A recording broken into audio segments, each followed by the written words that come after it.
define or teach a class. The purpose is to tell you the kind of philosophical approach to the caste system. Okay, my main emphasis is where did the Untouchables come from?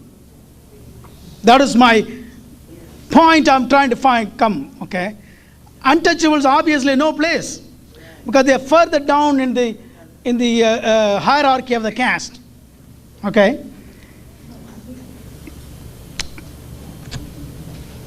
Okay. If a Shudra hears the Vedas, his ears will be filled with molten lead. If he should utter the Vedas, his tongue should be chopped off. His body should be cut into pieces if he should commit to it memory. This is one of the Vedas. These are the things written. So how do you expect a poor untouchable try to read or try to study or try to even think? There's no way you can think. And this is the basis on which the Hindu religion. So Hindu religion is nothing but caste system. Caste system and Hindu religion, one at the same. If I have that point come across, I think I've fulfilled my purpose. Okay. Now, coming back to the Hindu religion as to how the untouchables have been in that bottom. What is the status today? What are their status today? Is there an emancipation? How did it happen? When the British came, before that, let me go back to the Persians, the Muslims came. They came in the 9th century. One of the reasons, every time a foreigner came into India, he was able to invade the country so easily because people are completely disintegrated. There is absolutely no unity. Because that is the dividing and rule is the name of the game of the Hindu religion. Okay, so whether Alexander the Great walked in or the Muslims came in or the British came in, they had absolutely no difficulty in conquering the country. As a matter of fact, in certain places, the one king invited the other guy from outside in order to run over the other kingdom. So they're fighting against each other. It was easy for a foreigner to conquer India.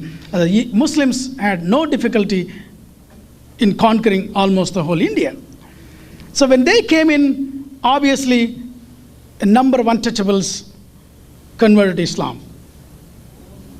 Whether forcefully or because if I were living at that time, I would have jumped out of that and joined any religion. Better, I'm comparing one religion to other. I would have definitely gone any other religion other than Hindu religion. Okay. And again, by going into that religion, these people got benefit. First of all, they got dignity. Because all said and done, Islam, among all the religions, the one treats everybody equally. At least comparatively. Okay. Then came the British. They brought Christianity into India. There also again, some of the untouchables and the low caste Shudras converted to Christianity. But in order to gain benefits from the British, some of the Brahmins also converted to Christianity. And by going into Christianity, they also took their caste to some of them. So today we have different caste in Christianity.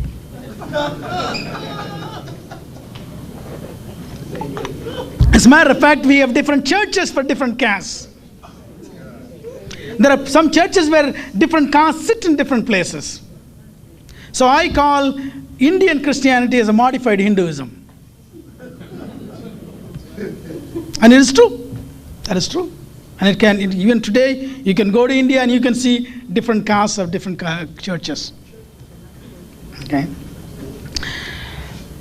But with all that, the British did help the untouchables They were able to recruit these people into their military.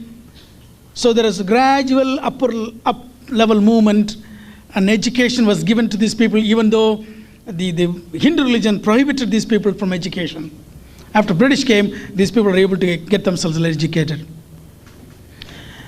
So the real breakthrough for these people came in 1891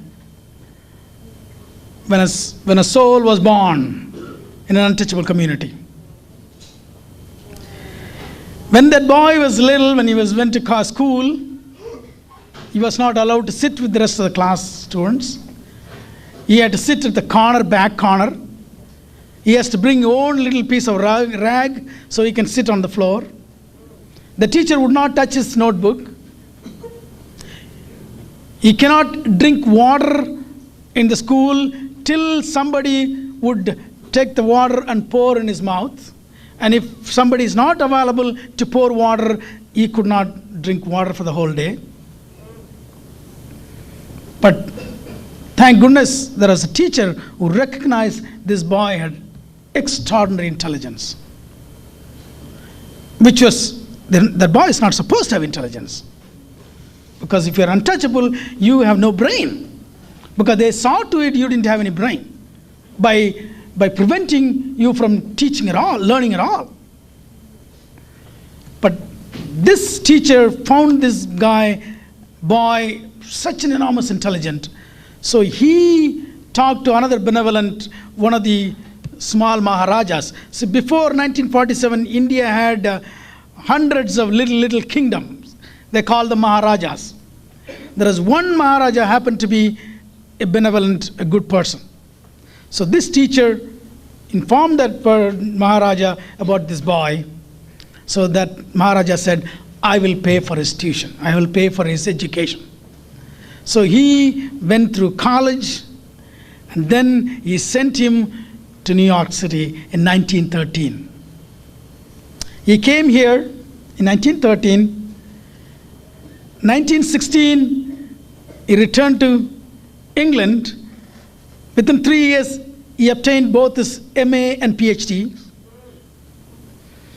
When he left in 1916, he shipped 2,000 books back to India. And I believe the only place he spent his time is in the libraries.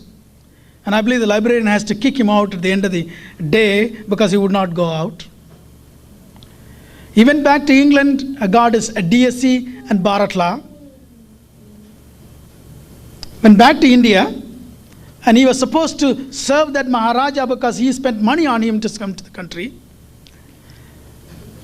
He went back, landed in Bombay. From there he had to go to this 100, 200 miles where this Maharaja kingdom was. He went there. He couldn't find a place to live because he was an untouchable. All his PhDs, MDs, DSc, Bharat Law didn't help him. So ultimately he had to lie to one of the like a boarding places, and he was able to get in. He went to his office. Everybody knew that untouchable is going to come to the office. So they had a rug, people to walk. They were waiting for this guy to walk in. They quickly rolled the rug out so he wouldn't pollute the rug. When he had to receive a paper, the office peon would throw the file at his desk. But whatever lies he made in his boarding place didn't last more than 10 days. They found out.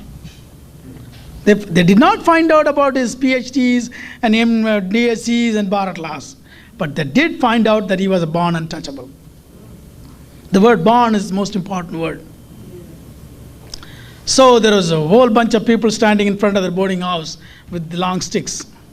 He was so afraid. So somehow he went through the back and packed his bag, ran away from the place. But there was no train till the end of the day, so he went to a park. I believe he wept for several hours, sitting there. If this is what happens to me, he was the highest educated person at that time in India. I think even now I can say he was one of the highest educated persons. What will happen? What will happen to